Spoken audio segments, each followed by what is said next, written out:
Good morning, dear students. 10th class hope करती हूँ, मैं आशा करती हूँ कि मैं आप लोगों ने इस पोएम को मेरे पढ़ाने के साथ साथ खुद सेल्फ रीड किया होगा, क्योंकि मैंने आपको कह दिया था it is an important poem. ये एक महत्वपूर्ण कविता है और बहुत ही अच्छी कविता है, बहुत ही सिंपल कविता है, बहुत ही इजी पोएम है। Lotus and it is composed bye, किसने लिखी है ये? तोरू दत्त ने। किसने लिखी है ये? इसके द्वारा रचित की गई है, तोरू दत्त के द्वारा रचित की गई है। एंड अगर आपने इस पोएम को पढ़ा है तो कल तक जो हमने पढ़ा, हमें क्या what do you know about this poem? आप इस पोएम के बारे में क्या जानते हैं? आपको इस पोएम के बारे में क्या पता है? क्या पता है कि who is Cupid? Cupid कौन है? And why did he come to Flora? Flora के पास क्यों आता है Cupid? Cupid कौन है? Cupid, the god of love, and Flora, the goddess of vegetation and flowers. और Cupid क्या आता है? Cupid came to follow Flora. किस लिए आता है Flora के पास? Asking for a flower. एक फूल मांगने के लिए, जो कि क्या हो बहुत ही ज्यादा सुंदर हो, beautiful, the best flower, without any dispute, बिना किसी विवाद के, जो क्या हो बहुत ही सुंदर हो। और क्या होता है कि देयर आर टू राइवल्स, दो राइवल्स हैं, दो प्रतिद्वंदी हैं, फॉर दिस ब्यूटी कॉन्टेस्ट, इस सौंदर्य प्रतियोगिता के लिए, फॉर लॉन्ग अगो, यानी बड़े लंबे समय से दो इसके राइवल्स हैं, प्रतिद्वंदी हैं, कॉम्पिटिटर्स हैं, the lily and the rose, lily और रोज। अब कंफ्यूज हो जाता है क्यूपिड कि वो किसको चुने, और जो बार्ड्स ऑफ पावर यानी कवि जो है, वो क्या कर चुके हैं, दे एक्सप्रेस्ड देयर क्लेम्स, तो उनके दावे प्रस्तुत कर चुके हैं, some favour in lily and some favour in rose, कोई रोज के पक्ष में है, कोई लिली के पक्ष में है, और वो फ्लोरा से ऐसा फ्लावर मांगता है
फ्लावर दैट ब्लोज, जो कि ब्लोज मतलब इधर से उधर होता है, हवा में इधर से उधर होता है।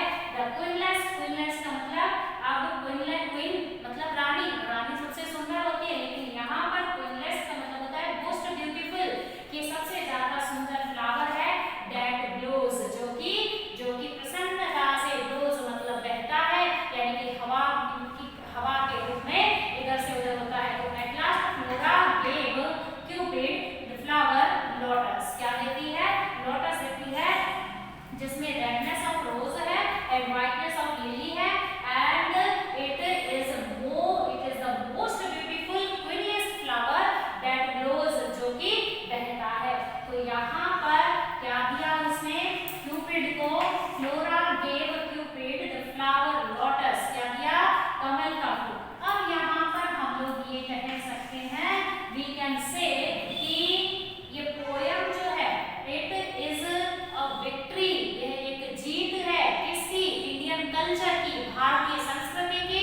किस पर? ऑन द वेस्टर्न कल्चर, पश्चिमी संस्कृति पर, क्योंकि रोज जो है वो हमारे देश से बिलोंग नहीं करता, और यहाँ पर मतलब कि तोरू दत्त जो है वह अब्रॉड रही, हमेशा भारत से बाहर रही, लेकिन जब भी वो इंडिया आई तो एक इन्फ्लुएंस था, एक प्रभाव था इंडियन कल्चर का, जिसने उन्हें पूरी तरह से अफेक्टेड कर दिया, प्रभावित कर दिया, और पूरा अट्रैक्शन उनका इंडियन इपिक्स की तरह, यानी भारतीय महाकाव्यों की तरह था, एंड मिथोलॉजी भारतीय पौराणिकताओं की ओर था।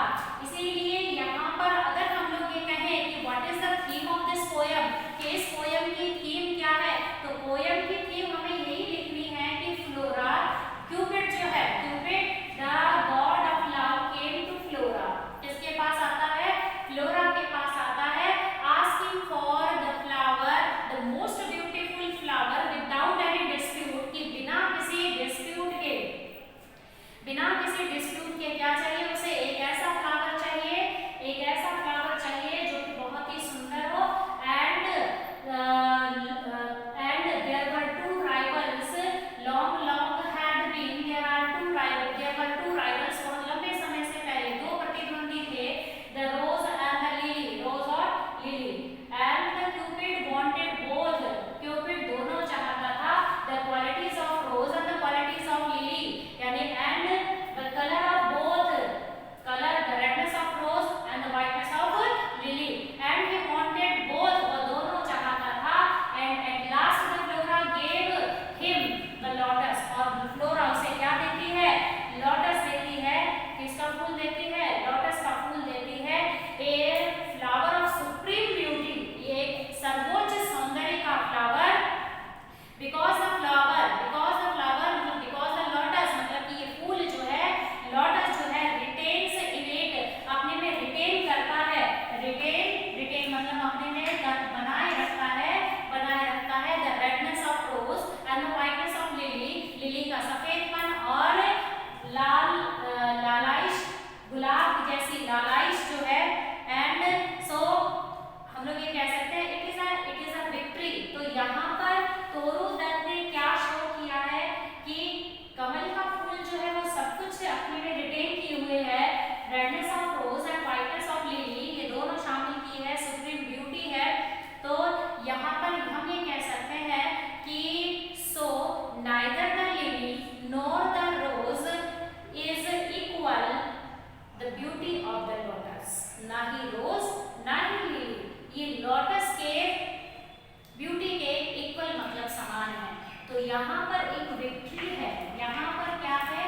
एक विक्ट्री है, एक जीत है, एक ट्रम्प है, एक जीत है, किस पर है? वेस्टर्न कल्चर पर। किसकी है? इंडियन कल्चर की, because rose and lily are not belongs to India, वो इंडिया से बिलोंग नहीं करते। अभी हालांकि हमारे देश में बहुत lily and various type of lily and various type of rose planted किए जाते हैं, उगाए जाते हैं और हमें मिलते हैं, लेकिन कमल का फूल जो है अगर कमल का फूल कहें is an symbol of Indian culture, Indian tradition, वो भारतीय परंपरा का, भारतीय संस्कृति का प्रतीक है। तो पॉइंट एट लास्ट हम ये कह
the cube